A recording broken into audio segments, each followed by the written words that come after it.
So, yeah, I wasn't originally going to make one of those 40-minute not watching and because of the Oscar videos, but I found myself sitting around with 40 minutes of time to kill, and so I was like, you know what? Let's just make a movie and see what becomes of it. So, I've got a piece of paper that I'm going to draw something on. This is kind of trippy actually because I can't see the paper. The camera's in the way. But yeah, I just drew something on there. It looks quite wonderful. And we're just gonna just kind of draw stuff and see what happens because, you know, there once was a piece of paper with nothing drawn on it, and I decided that I was going to be the person to draw things on it.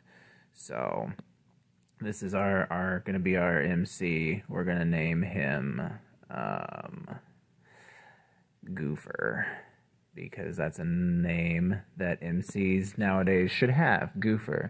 So Goofer is trying to go this direction, but there is a cactus in the way of Goofer, and Goofer doesn't want to get stung by the pricklies on the cactus, so he's trying to figure out a different way to go this way whilst still avoiding the pricklies on the cactus.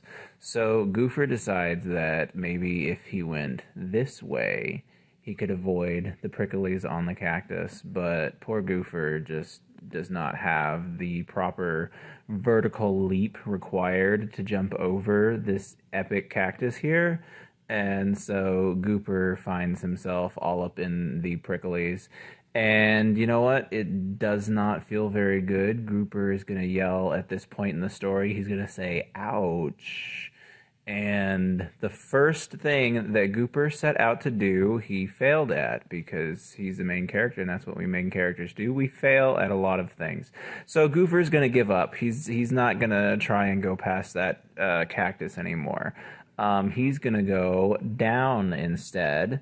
And the obstacle that Goofer finds when he moves downwards is actually not an obstacle at all. It is a frog. And this wonderful frog here should have a name too, because I think that Mr. Frog is going to be in a lot of scenes in this story. So Mr. Frog is just going to be called Mr. Frog.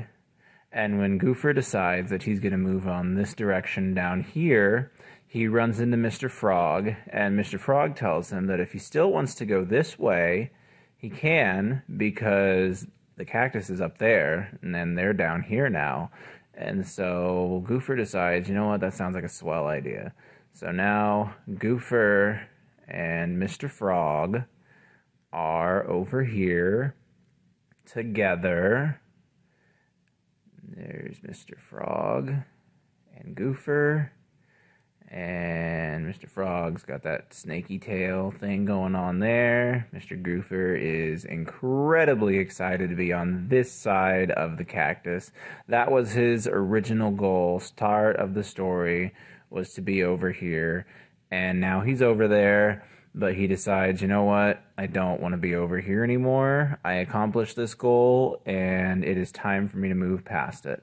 So Goofer and Mr. Frog now decide that they're going to go this diagonal down kind of direction and see where that takes them. So diagonal down will bring them in front of the Eiffel Tower, which is a pretty cool place to see. Goofer's always wanted to visit the Eiffel Tower, but he just hasn't had the money to go to Paris. But this film is on an incredible budget, and therefore he now has the money to go see the Eiffel Tower.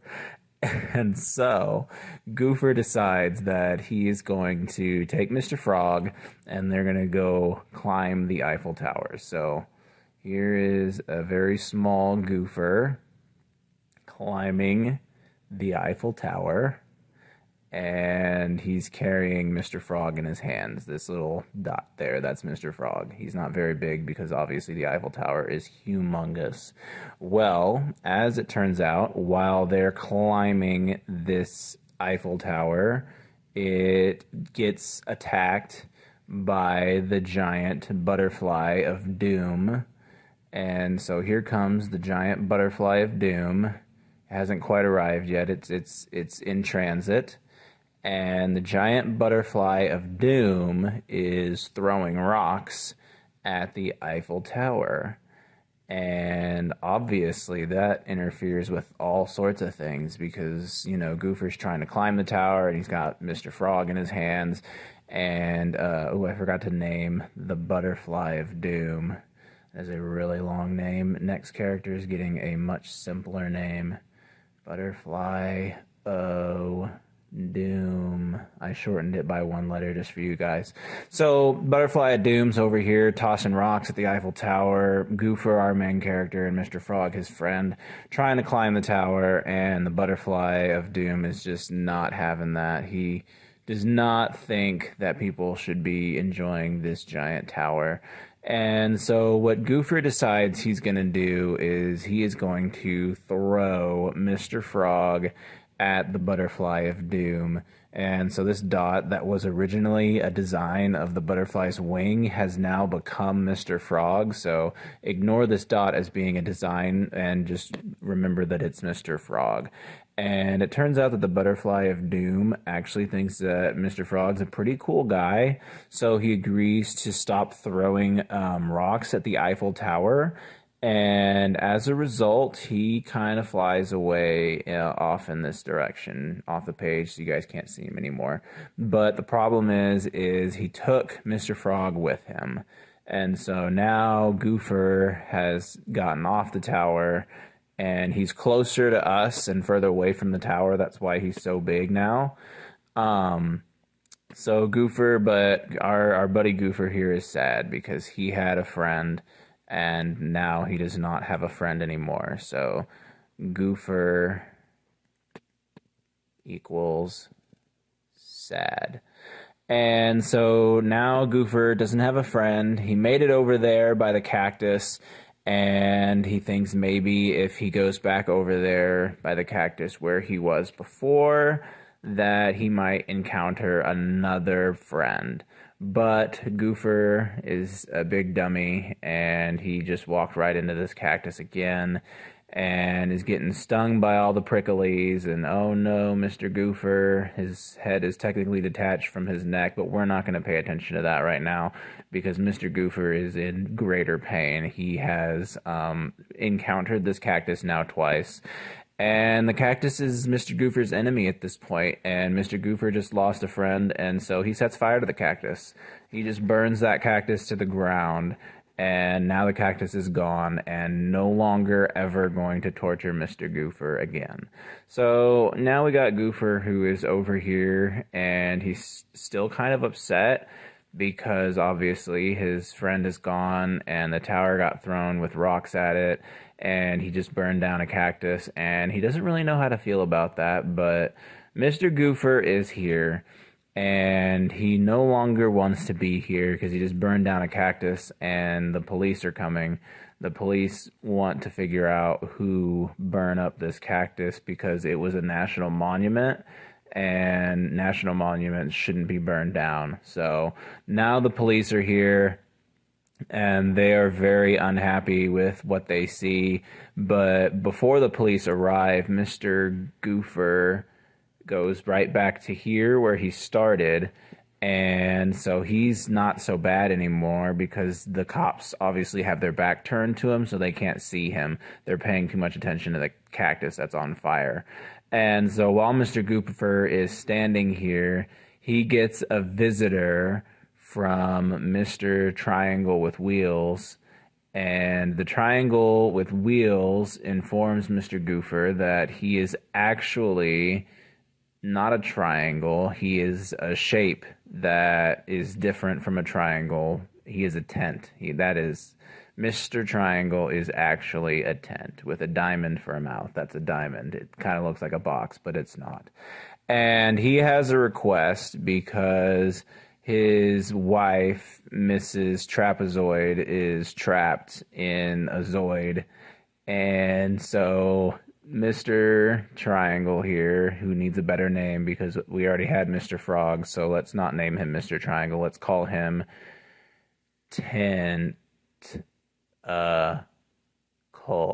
Tentacle. So Tentacle is talking to Goofer because, he needs help. and he thinks Goofer can help him.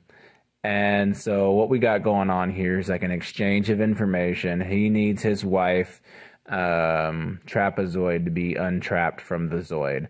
So Goofer's like, you know what, I don't have any friends right now, and your wife sounds like she's in a bad way. So he decides to take Tentacle's advice and visit his wife, who is trapped inside of a Zoid.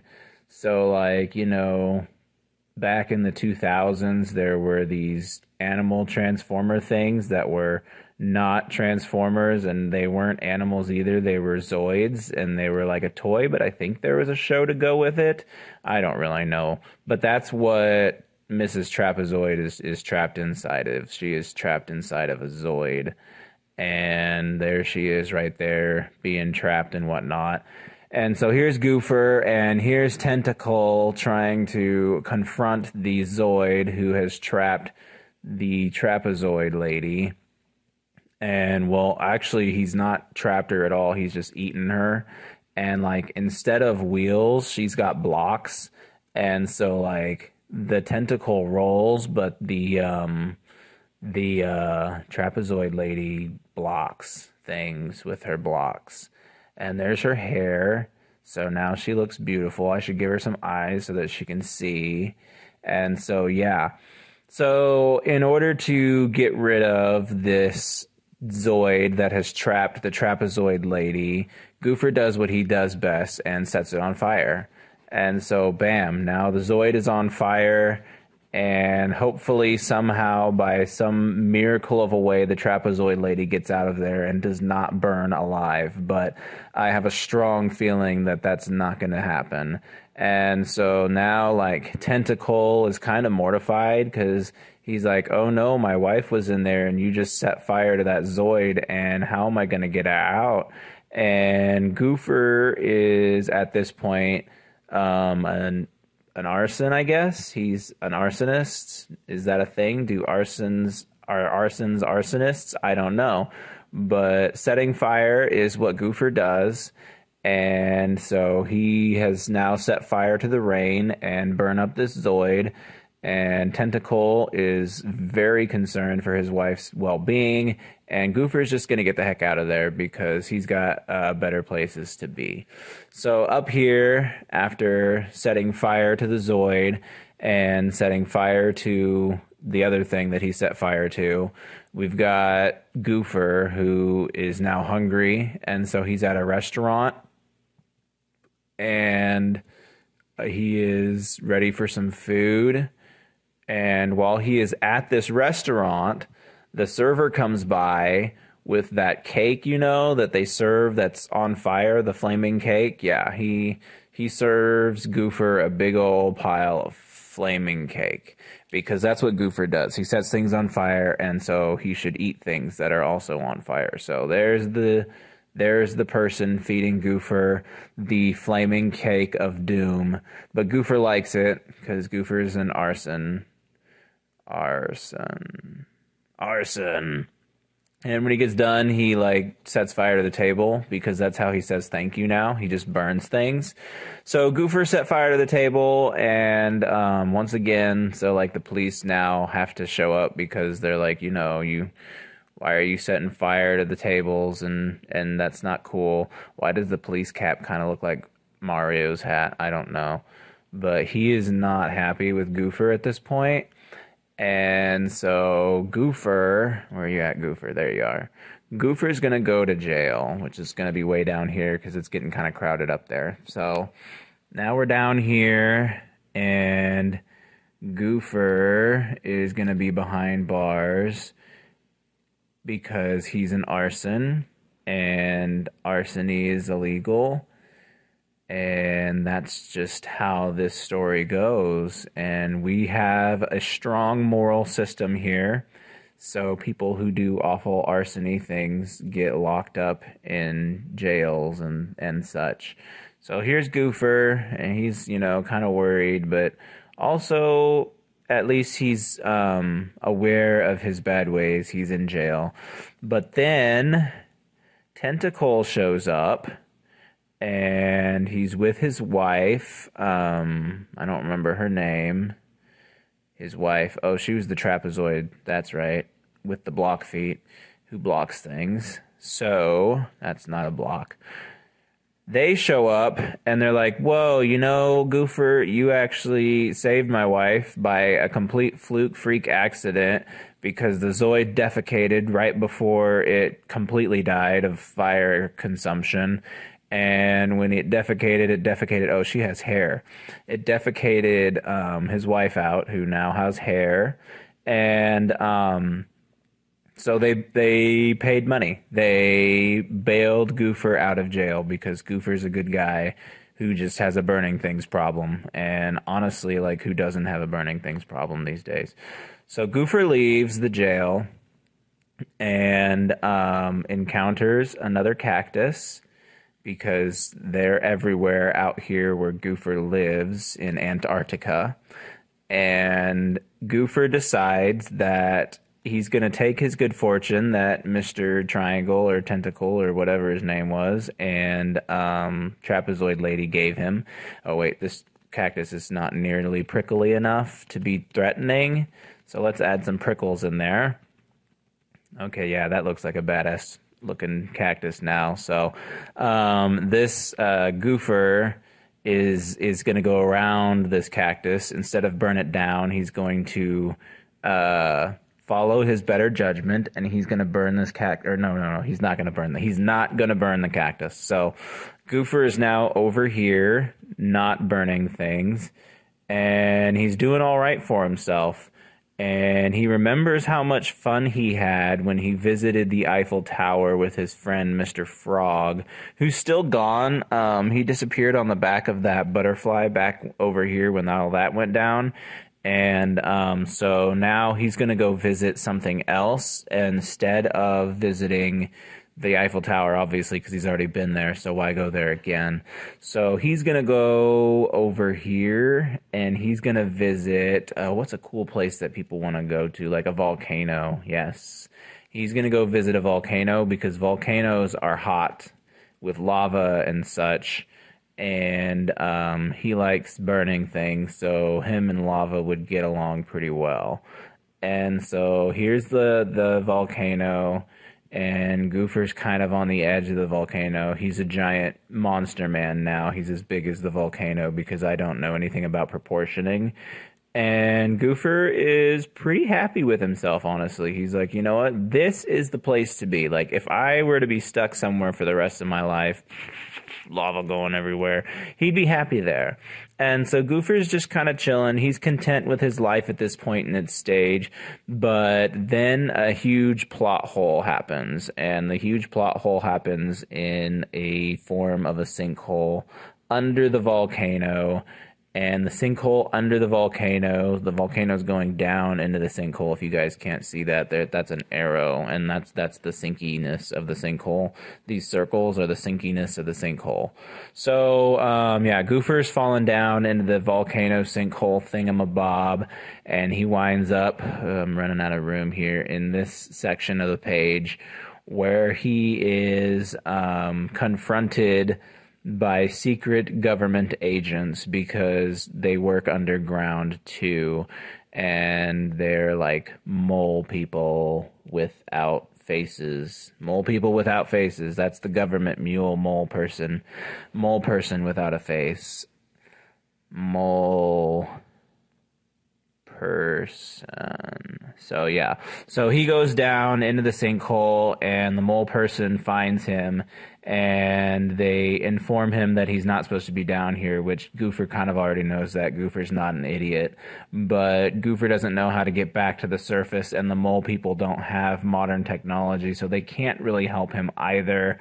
So instead of going back to the surface, he just kind of follows the mole people to their mole people clan. And like, he meets a whole bunch of other mole people in here, and they're all just kind of weird looking, just like all the other mole people. And he decides that he can't stay here because he's kind of hungry again.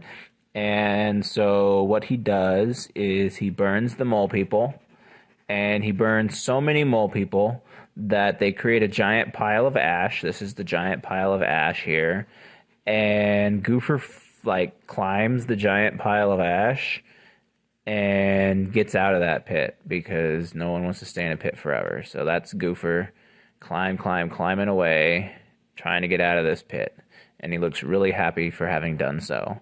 So now Goofer is on top of the pit, and just for like reference purposes, he's not actually like on top of Trapezoid and his wife. He's just on top of this pit, which is happening in a different time frame of the story. So it's like near where they were, but not in the same place, if that makes totally good sense, which it should. So anyway, he's on top of this ash pile now, and he uses it to climb out of the pit with the mole people that he burnt. That's not nearly enough flames. Let's get some more. There we go. Now they're really burning. So yeah, burned him to an ash, climbed up the ash pile. He's out of that pit now. And he's trying to figure out, like, what is next for Goofer. And honestly, that's a great question, because Goofer has done a lot of things in the span of 20 minutes. And his life has really only just began, because all the things he has seen is only a fraction of the things that he hopes to see. So, like, Goofer is right here now. Like, this is where we are. We'll put a star. Oops, that's not a star. That's a thing. Anyway, that's a star that shows us where we are. Like, you know, on the maps in the mall, it's like, you are here. That is us. Goofer is here. But Goofer doesn't want to be here right now, so he's going to move up here instead. And so now Goofer is right here where he is supposed to be. And, you know, he's not happy or sad. He's not really motivated to do much right now. He's just being Goofer. And his face is kind of crooked. So that inspires him to go see a doctor, because not only does he burn a lot of things, but he now has a crooked face. And crooked faces are uncool these days. Like, I don't know. He doesn't much approve of it. And so this is the doctor. He's going to have a big old mask on his face, because that's what doctors do. And he's like, there's the loop-de-loos. And okay, so the doctor decides that, oh man, you've got a real crooked face. Let me hop on that and get to fixing your face for you. So yeah, the doctor is going to fix Goofer's face and give Goofer a whole brand new face. So this is brand new Goofer, and he was supposed to talk to that doctor about his arson problem, but turns out that doctor wasn't the right kind of doctor to talk to about that. And so he just went ahead and had his face fixed and called it a day. So this is new Goofer. New Goofer. And new Goofer looks awesome now, so he's ready to go burn some more things. So new Goofer decides that he's going to hunt down this butterfly from earlier, because the whole reason why new Goofer is upset is because his friend Mr. Frog's no longer around. And Mr. Frog was pretty awesome. It showed him how to get around that cactus that was like his original obstacle. And so he wants to take this story like full circle and figure out how to get Mr. Frog back. And like new Goofer has decided the only way to get Mr. Frog back is to destroy the butterfly guy that took him away. So he follows this squiggly trail here that leads him over here next to what looks like Crooked Face Goofer, but it's not actually. They're at a different time at this point. So like new Goofer is now here on top of Crooked Face Goofer and trying to find his friend Mr. Frog, who ran away with Mr. Butterfly after throwing rocks at the Eiffel Tower. And so when he discovers that they're not there anymore, he moves again, and he goes up this way here, because this is the only area in the page that's really got some room to kind of play with. So that's where we're going. And he actually does run into the giant butterfly from earlier, and you got to give it a couple seconds for its wings to load in. And so yeah, this is the giant butterfly from earlier. That little speck is Mr. Frog. It's not a detail on its wing like you might think. This speck is a detail on the wing though. and so are these down here. But this speck up there, that's Mr. Frog, just for reference purposes. So, and apparently the butterfly is sad now. It's probably sad because New Goofers has come to reclaim his friend Mr. Frog. Only the problem is like Mr. Frog is no longer with Butterfly. So, like, you remember when I told you that dot was Mr. Frog? Yeah, I lied. That's not actually Mr. Frog. Mr. Frog's gone. And Mr. Frog left to go find Goofer, who no longer has arms. And so when Goofer discovers that the butterfly doesn't even have Mr. Frog, and Mr. Frog's gone to go find Goofer, Goofer decides to burn the butterfly, because that's what Goofer does. He burns this giant butterfly, and the giant butterfly, while it's on fire, panics and crashes into the Eiffel Tower. So, like, and then he's on fire, and now the Eiffel Tower is on fire because he crashed into it while he was on fire. And so then now we've got the Eiffel Tower on fire, giant butterflies on fire, armless Goofer is trying to find Mr. Frog, and so he goes back over this way. He's going to go over here. And now armless Goofer is next to where the original Goofer was, but not quite in that same spot. And remember that it's like a different time, it's a different time frame. So my phone just told me that my video limit is reached and that it's starting a new video, and I don't know if I just broke something or not. So this might all have been for nothing. But at any rate, the video says that it's still recording. So new Goofer's over here next to old Goofer, but not next to old Goofer at the same time.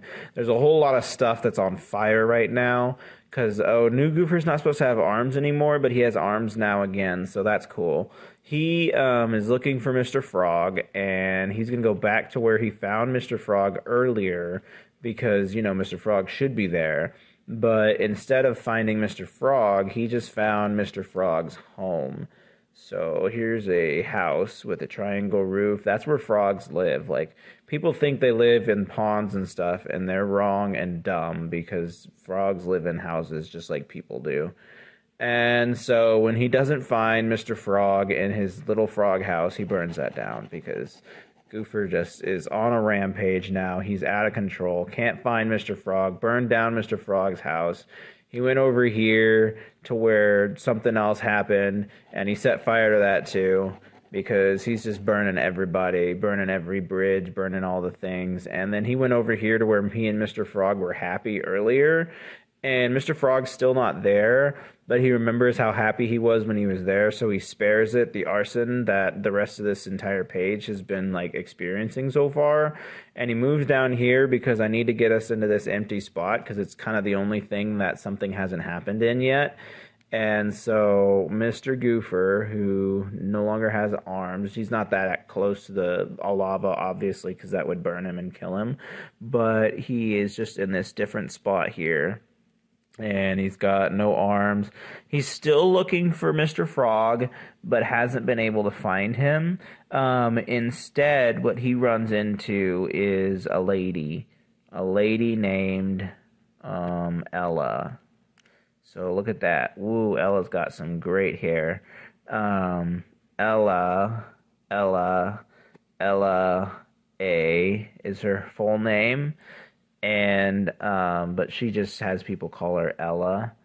And so Ella, the lady, is over here because she's a supermodel, and she wants to be in a movie, and she thinks that Goofer can help her get into a movie.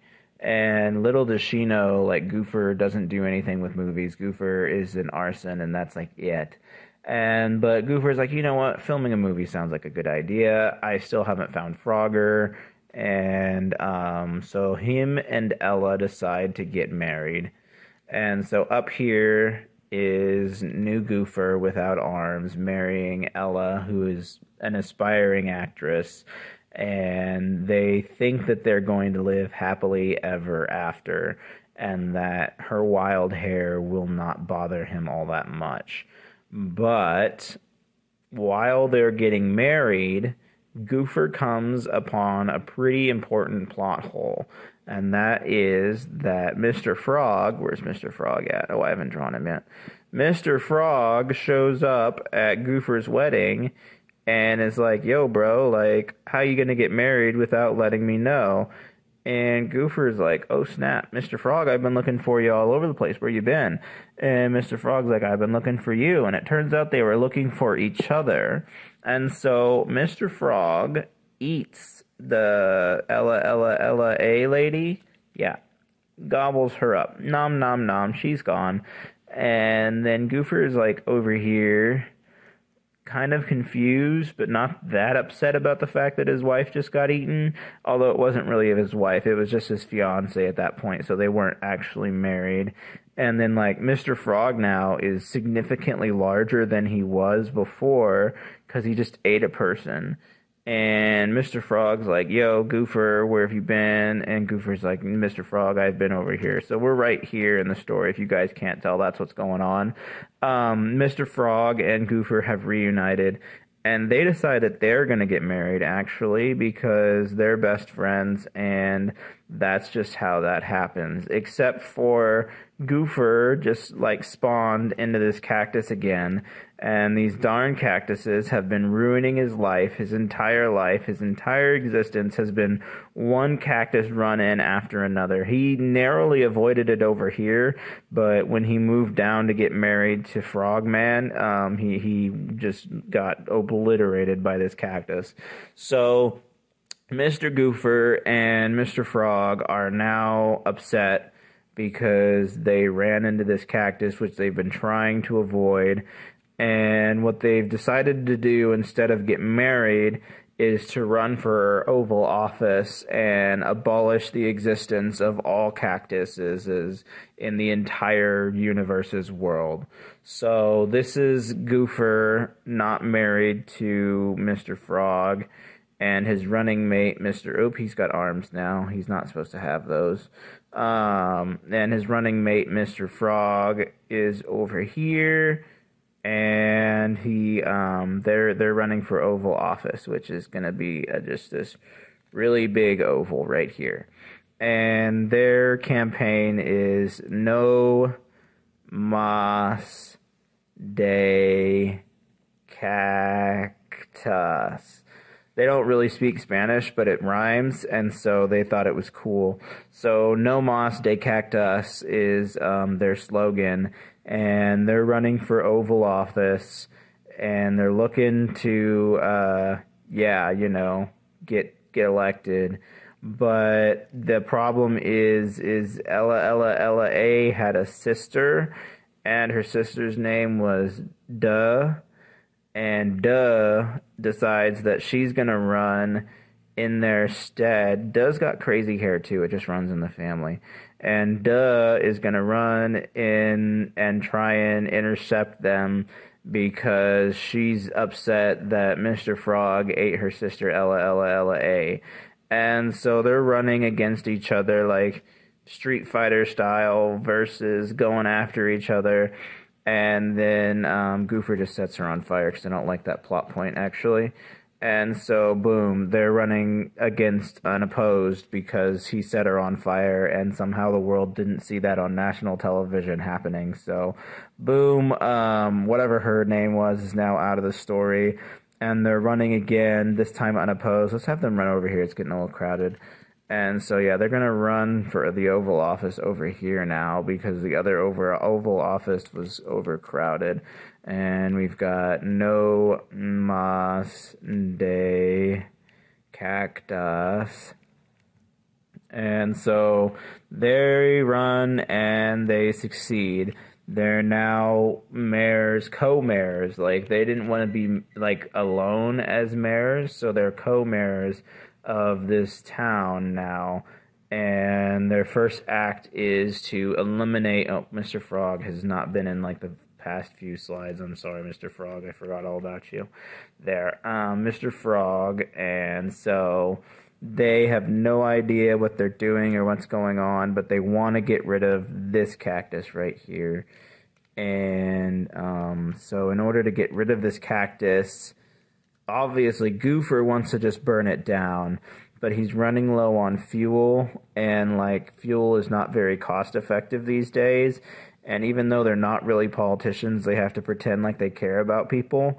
And so they don't want to spend everybody's tax dollars on fuel for burning cacti, because like the No Moss Day Cactus slogan was good and it got them in the office, but now they've got to be like responsible with themselves. So this giant cactus is still in the way, and Goofer really does not like it at all. And so what he's going to do about getting rid of it, he's going to chop it down with a chainsaw. So, like, let me draw a chainsaw real quick. I haven't drawn one of those in a long time. I definitely haven't drawn one since this movie started. So, a chainsaw. It kind of looks more like a lightsaber, but whatever. Goofer should be probably holding the chainsaw. And he's trying to chop down this epic cactus of doom, but the cactus of doom is like really durable and destroys his chainsaw. No more chainsaw. Chainsaw is dead. And so now Goofer is pretty upset because he's like, you know what? I really want this cactus gone. And instead of it being gone, it broke my chainsaw. So what the heck am I going to do? How are we going to get... We promised the people no Moss Day Cactus, and we're not delivering on that promise at all. And, like, so Goofer decides that he's going to let Mr. Frog try, because you know what? They are co-mayors, so it's only fair that Mr. Frog has a chance to try and get rid of the thing that they're trying to get rid of. So this is Mr. Frog over here, and he's thinking pretty hard. He's like, ooh, how do I get rid of this thing? And he remembers that, like, one day he happened upon, like, a jar of battery acid, and he was wondering if maybe this jar of battery acid would do the trick. So he pours a jar of battery acid on the cactus, and it really just makes the cactus more angry than it was before. And it doesn't really do anything. It's just like more dangerous actually than it was before, because now not only is it prickly, but it's all acidy as well. So it's a prickly and acidy cactus, and Mr. Frog and Goofer are still stuck trying to figure out how to get past this obstacle. And Goofer's like, you know what? I'm done. Like, I'm done with this. He's going to set it on fire. But little does he know, because, like, the cactus was first attacked by a chainsaw and then by acid, it's stronger than it ever was before. And what it does is it resists the fire, and so it can't actually burn. And so Mr. Goofer now is pretty dang upset, because all he's ever had his entire life is fire. Like, he's always been able to count on and rely on his obsession with the flames. And now that the flames has failed him, he is sad. So we're back to where kind of we were in the beginning, but not quite where we were. He was sad Goofer, and he doesn't have his friend anymore. Mr. Frog stayed by the cactus and is still trying to eliminate it from the world, because he feels like that's how he's going to win back Goofer's friendship, is by eliminating Mr. Frog from or by eliminating the cactus. Mr. Frog obviously doesn't want to eliminate himself. So what we've got going on here is a whole big old mess, and Goofer, I think this is the Goofer we're working with right now, and he's sad. No, it's this Goofer up here, I'm sorry. So it's this Goofer up here, and he's sad because he's a failure, and fire has failed him. And so what he decides to do is to go back to the happy place where him and Mr. Frog were when they were happy. And Mr. Frog actually is there too. And Mr. Frog explains to him that he quit being a mayor because it was stupid and dumb, and that the cactus actually is the mayor now. So, like, their slogan of No Moss Day Cactus is dumb and antiquated. And so instead of trying to pursue another political career, he just went back to their happy spot, and he went back to their happy spot. And Goofer decided that he didn't want to burn things anymore, and Mr. Frog decided that they should get married again, which they totally agreed was a great idea. And so they, like, got married in their happy place. So, like, here's somebody that can marry them. I'm gonna draw them in real quick. And so, yay, I have the power invested in me to marry you. And they get married, and it's like a happily ever after ending. And so, like, now they're looking back at their life before they have children and before they have kids, and they're like, how long should we be married before we do that? But I'm going to save that information for a sequel. I literally just drew this for 40 minutes and it made no sense and was kind of entertaining. If anyone watches this far along, I feel really sorry for you, but thanks, I guess.